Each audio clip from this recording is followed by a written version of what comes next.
5 januari gingen de broekhoesters, zat de groep man haar zelfs neemt, voort om de balzakroute te rijden.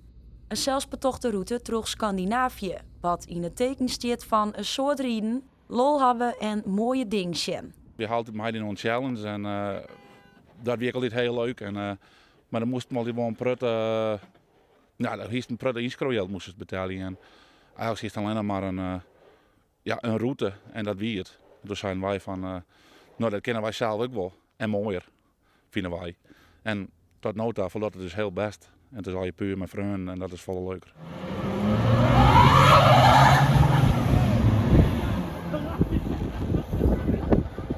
Haha, keurig! Dus juist een hele prutte.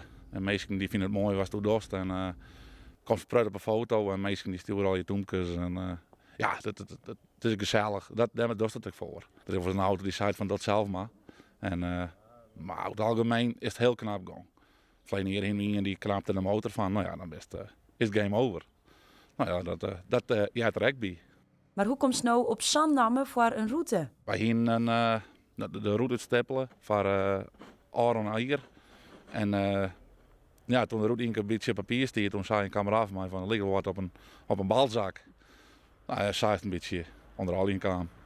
En de naam een beetje bleuwen. Ja, het is net de meest originele naam, maar het is zei een beetje begaan. Netje steende dat de man krijgt weer om binnen, joggen zal weer uit naar de volgende route.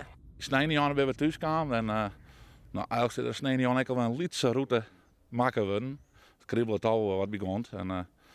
Maar het wordt net groter. Het wordt een beetje hetzelfde. Ik denk dat we wat over kan beginnen, maar voor de rest verklaap ik dan net zo vol.